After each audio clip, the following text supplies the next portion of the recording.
Okay, essentially what we're gonna do today is we're gonna do the lab first. Okay, the one we have already done before.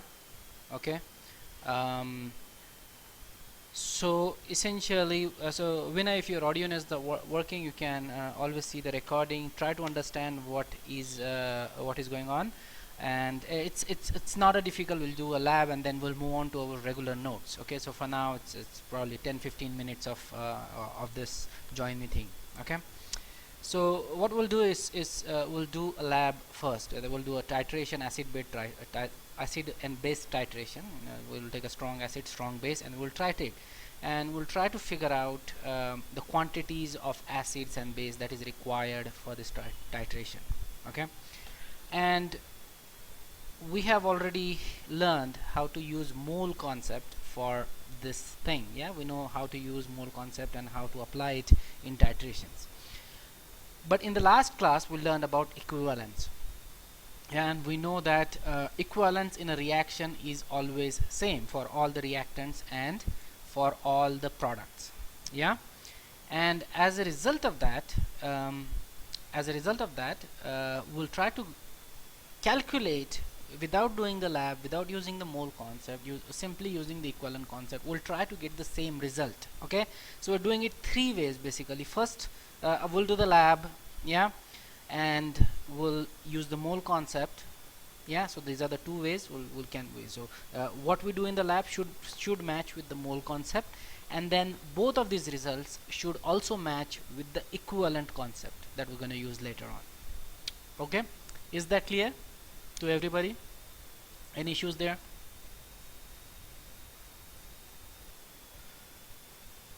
All right.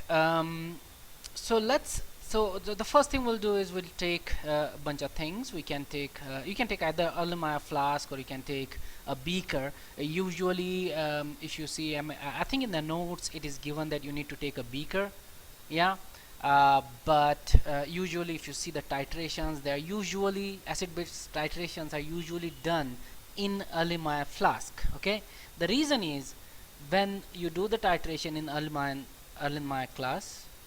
Sanjana, click on the link above in the chat box. Yeah, okay, good. um, so when you do the titration in alumni flask, there is a less chance of spillage. Okay, if you do it in a beaker, yeah, when you swirl the flask, when you mix the acids and base, there is a chance that it might get spilled. It might get spilled on your hand, or on your bench, and so that can be dangerous. Yeah, so usually titrations are done in alumni flask, but you can also use a beaker if you're using a dilute acid and dilute base. Then you can do that also. So I think we'll go with beaker, because that's what we have in the notes. Yeah, there is no need for changes, because just this is a virtual lab, so we don't have to worry about spillage and stuff like that. We'll take where is a burette? We'll take a burette. Yeah, we'll take a burette. Give me 1 second. Yeah.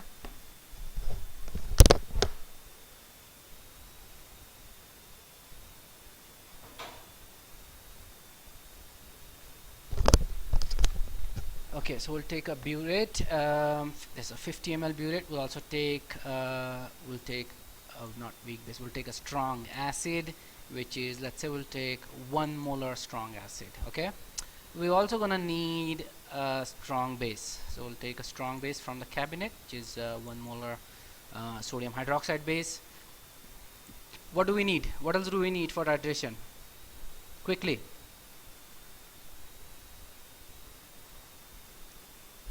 Is that it, or do we need something?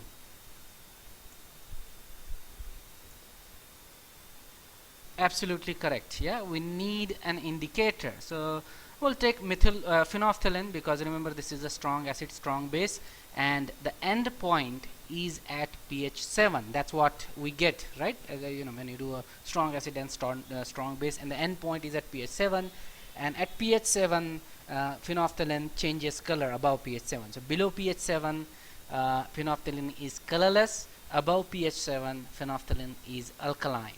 Okay, So we'll take phenolphthalein. Now this is how I usually do it. I take everything I need. That is the best way to do it. Take everything you need on your bench before you start, and then it's like cooking, right? If you're cooking something, you want everything to be ready, because you don't want to be running for stuff at the last minute, and so you want stuff. So that's I usually do it.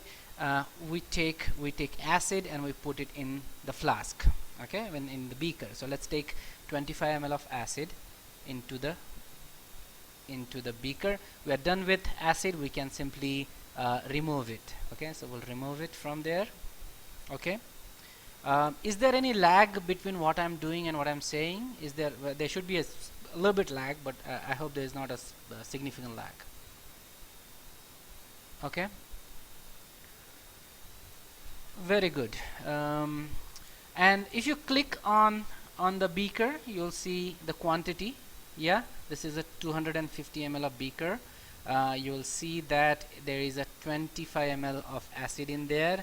You'll see the species. This is H plus species.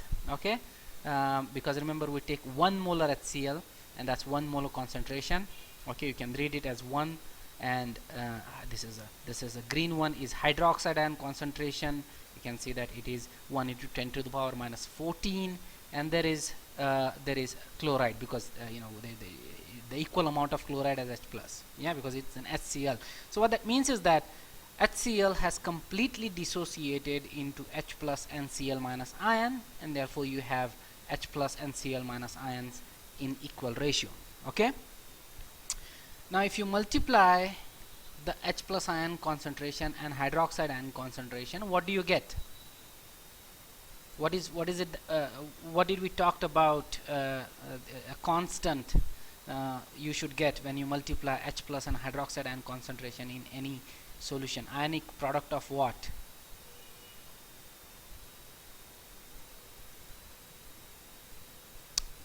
Correct. Yes, we get all of that. Yeah, it's an ionic product of water. If you multiply these, and so obviously 1 into 10 to the power minus 14 times 1, you get 1 into 10 to the power minus 14, which is the ionic product of water. Okay.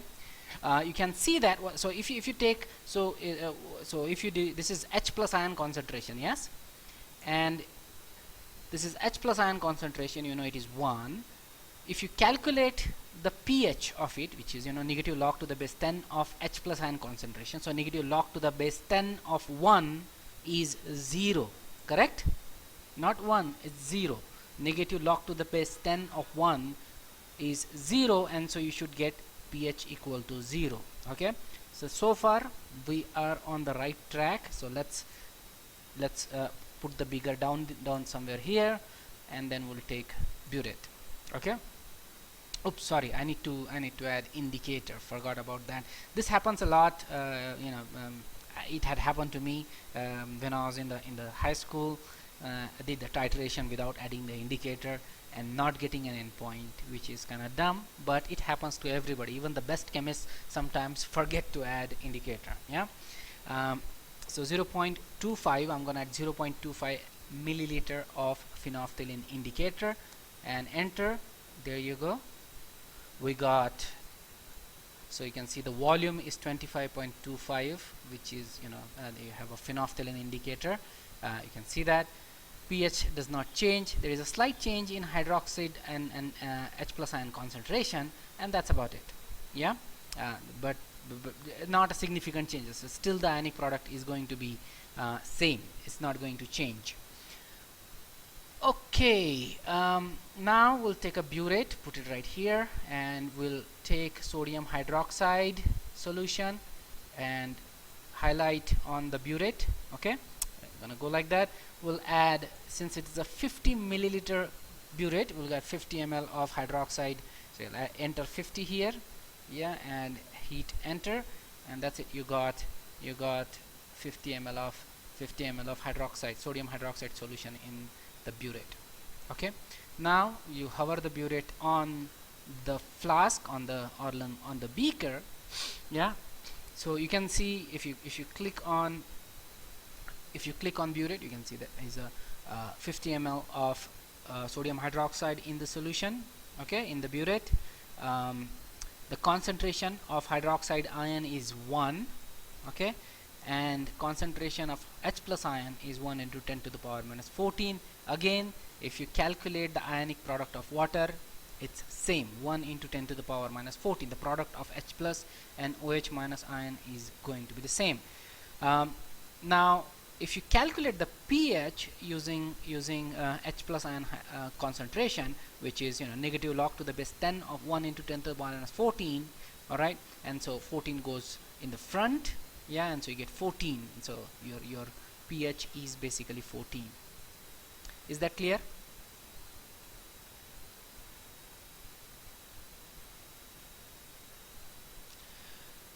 No, Kirti, you cannot directly. What do you mean directly?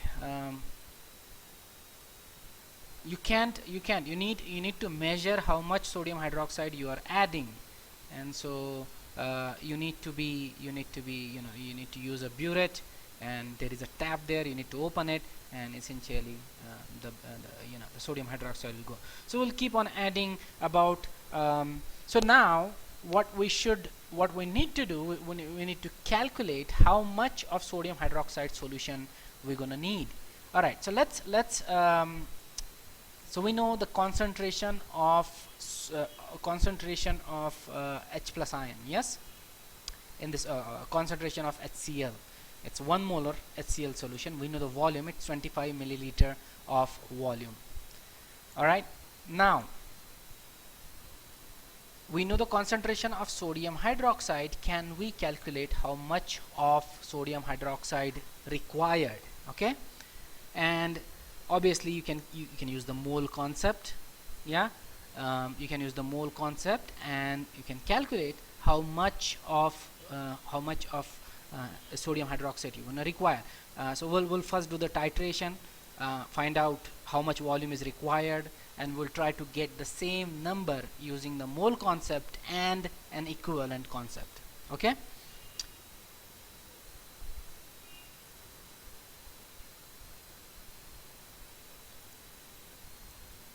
yeah, Kirti, you can do that, but again, you need to try to be more realistic, right? And this is supposed to give you a more of a lab experience. So there are shortcuts you can use, obviously, but the actual, when you do the titration, if you have done it titration in the lab, or when you do the titration in the lab, you'll see that you will need to do it in a gradual way. Okay, when you add the sodium hydroxide to the solution, you need to add few drops at a time. Okay, first you need to run a blank. All right, so you'll add like 1 ml of sodium hydroxide into the solution, into the HCl solution with phenolphthalein indicator. You add 1 ml each at time, and you find out the range at which it changes the color.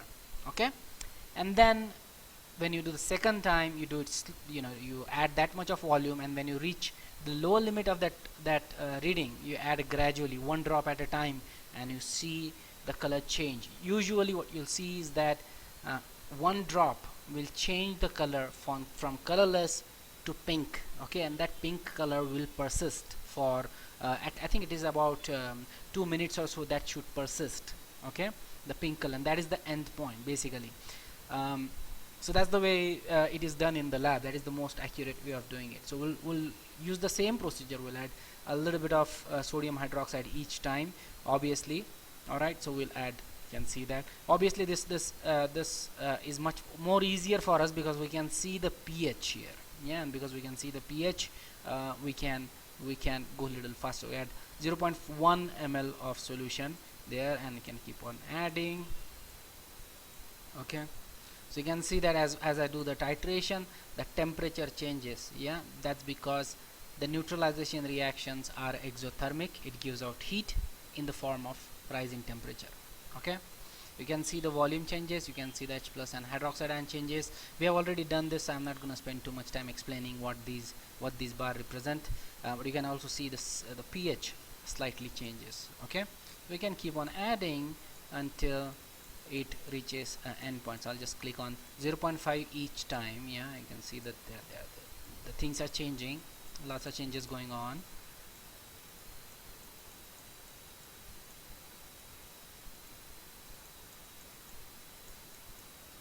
Okay, and now it should, so now it should be, so that's basically our endpoint, but we can't see it because the solution is still colorless. In actual lab you won't be able to know the pH. So essentially you are completely relied on the fact that you see a pink color. Okay, the color change from colorless to pink.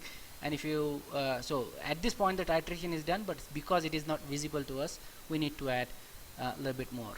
Okay, so essentially how much of sodium hydroxide we have added so far?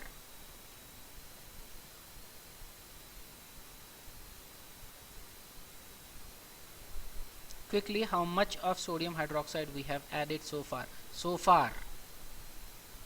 Vinay, how much of sodium hydroxide we have added so far? There was 25.25 ml of HCl solution plus indicator in the beaker. We added 25 ml of sodium hydroxide. Now the total volume reads 50.25. Okay, so we have added 25 milliliter of sodium hydroxide solution. Yes, now this is the end point, but because we can see it, we will keep on adding, and the next addition, even a little bit, you don't have to have 0.5, you can simply add 0.25, whatever. Let's add 0.25, and you'll see that just a little bit of sodium hydroxide and you see a color change. Okay, you see that the concentrations of ions have changed. You can see that the pH have changed. Okay, it's much more alkaline. Is this clear, guys? You see the pH, you see the color change there, pink color. It's not darkly visible, but it's clear. You can add a little bit more and maybe it will change, or maybe it will get darker. Okay, so so we added 25 milliliter of HCl solution. Yes, sorry, 25 milliliter of sodium. So to neutralize 1 molar 25 milliliter of HCl solution, we needed 1 molar 25 ml of 1 molar sodium hydroxide solution. Okay, now we'll do the same calculations. We'll use the mole concept and we'll try to find out the same volume. Okay, if we get the same reading, and then we'll move on to equivalent. I'll tell you what the difference is between the mole concepts or calculations using mole and calculations using equivalence. Okay, so let's take a Linma flask this time. Okay, last time we took a beaker, we take burette, we need phenolphthalein, we need strong base, which is 10 molar sodium hydroxide. We need strong acid, which is 3 molar H2SO4. Where is it? Yeah, that's the one. Yeah, so we got things, all of the things ready. So we add H2SO4. I think we added 25 ml. Yeah, am I right? We added 25 ml. Alright, of H2SO4. We need to add phenolphthalein. So you can see here again H plus ion concentration. It's a 3 molar solution. You can see that the hydroxide ion concentration is much higher. Okay, pH is, you can see, negative. Yeah, pH is negative. It's minus 0.48 because it is a very strong H2SO4 solution. Okay, so we add 0.25 milliliter of phenolphthalein. Alright, so we added phenolphthalein. You can see the volume changes to 25.25. Let's take a burette, add 50 ml. We don't need 50, we already know that, but you know what the hell, it's not like we are actually using a chemical. So we have to fill the burette. It's much more easier for reading. Alright, so let's see how much of sodium hydroxide we're gonna need. So we're gonna add 0.5 ml of solution at one time. Okay, so we'll add 0.5 ml and each go. So I'm gonna 0 0.5, 0 0.5, 0 0.5, again, again, again, again, again, again, again. You can see the pH is changing now. It barely came to positive right now. Yeah, just came positive. Again you are add more. So you can see now the pH is changing much more rapidly. You can see the temperature almost 40-45 degrees Celsius. Yeah, it's a highly, both of the acids are very strong, therefore the reaction is also extremely exothermic. Okay, if you're doing this in a lab, you will need to wash your hands from the aluminum flask. Okay, it will get significantly hot. That is the reason why usually when you add NaOH into H2SO4, you add little at a time and you swirl it. Okay, you make sure the reaction, the neutralization reaction is complete so that the temperature can go down. If you add it too fast, it can be pretty dangerous. Alright, so now it's 1.45. we'll just watch the pH meter and hopefully, okay, 40 ml, and you can see the neutralization has reached. We have added 15 ml exactly. Yes, we added 15 ml exactly in, and we see that the neutralization reaction is complete. Yeah, we still don't see any color change because the reaction is not as acid. There might be in practical life, when you're doing this in the lab, you will see a little bit of pink color in the solution, which may vanish after a little bit of time. Okay, it may vanish, but oops, we want to do that. Sorry, yeah, I messed that up. It may vanish, but so we still need to add a little bit of more. So add 0.25 more of NaOH, and you should see a color change. Okay, from colorless to pink. There you go. You see the color change from colorless to pink. That's the titration. Yes.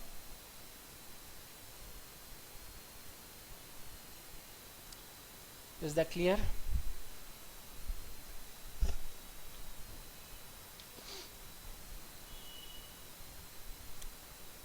Kirti, yes, that is correct. These kind of acids are very strong. Even 1 molar H2SO4 is actually a very strong acid. Okay, forget about 3 molar. Even 1 molar, if you spill it on your hand, you can have a serious burn.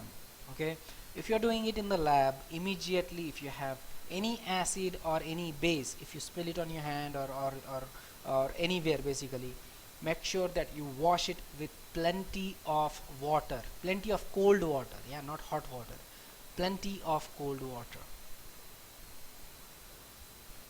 Yeah. Yes, Rohan, pH goes, that's what happens at the end point. pH goes boom. Okay, because again at end point you have equal number of H plus and OH minus ions. Yeah, as soon as you add a little bit of more base to the solution, what happens is the amount of H plus ion decreases and amount of OH minus ion increases drastically at the end point. That's why you see a direct shift in the pH, because pH is directly related to the concentration of H plus ion. Clear? Temperature, because it is a neutralization reaction. Yes, as you form more water, obviously the reaction, that the temperature will come down to room temperature. It's an equilibrium thing. Yeah, it will not stay up. No temperature can actually stay up for long period of time. Yeah, it will always come down to your room temperature. It depends upon the type of reaction you're doing, but it will always come down to the room temperature. Okay. Alright, so now we'll solve some problems. We'll using the same concepts of equivalent and mole concepts. Yeah.